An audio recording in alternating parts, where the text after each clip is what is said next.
Hello, everyone. I'm just doing a redo recording of the community welcome. And welcome to Community Health Nursing 2. This is the 8-week course, and this is our course wall, our little virtual classroom, if you will.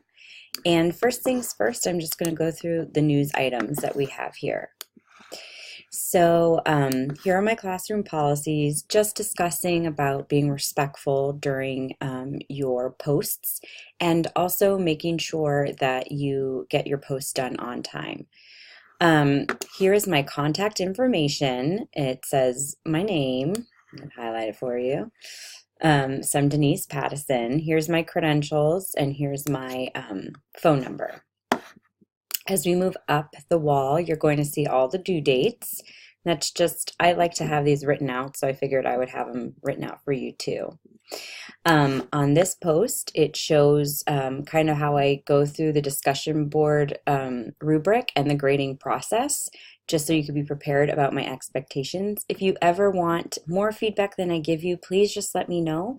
Reach out to me, or if you have any questions, reach out to me. I'll be happy to walk you through things so that you will succeed in this class. The next step here, we are discussing writing tips, especially avoiding plagiarism.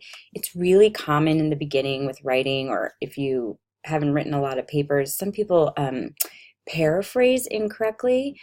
So there's two ways you can use an author's material. That's either direct quotes, which you should limit to about 6 per paper, and that's a long paper, and then paraphrasing. So paraphrasing is the most common use of other people's work, and you don't just want to reword or take out a few words. That's not paraphrasing. That's still considered plagiarism. You need to take the idea that was given to you by the author and make it your own, and you still have to cite it. So if you look here, there's some examples, and then there's more resources on this subject.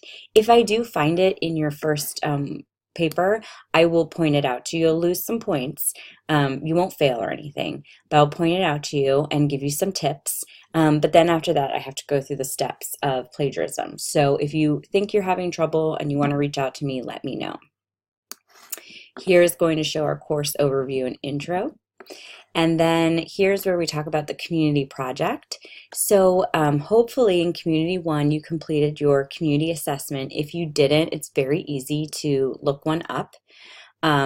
And I can help you with that, so reach out to me letting me know where you live and we can walk through it together.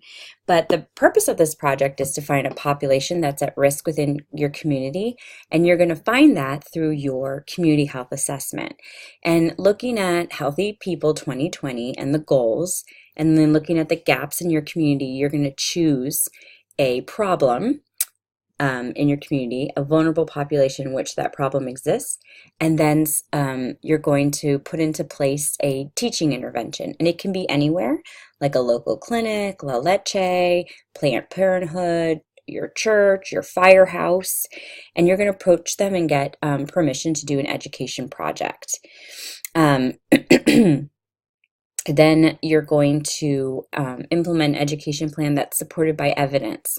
So you're going to look for research articles and case studies that had similar community issues and populations like yours, and an educational intervention that they used.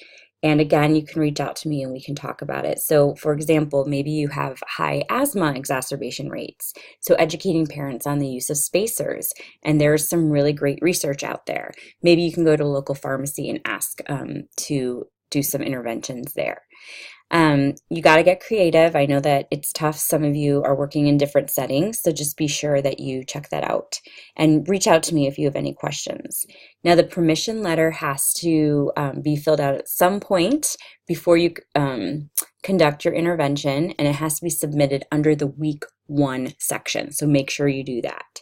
You'll be spending 70 to 100 hours on the total, are on the project, and that includes your research, your collaboration, your planning, and executing the project. And you're going to turn in a log every week, and the time log should be updated every time you do something for your project. Okay, and here below are some examples on how to update your log. Now remember, this is directed toward the community, so patients, families, teachers, caregivers, but not to other health clinicians. Again, you can reach out to me. I see some really cool ideas, and I'm really excited to see yours.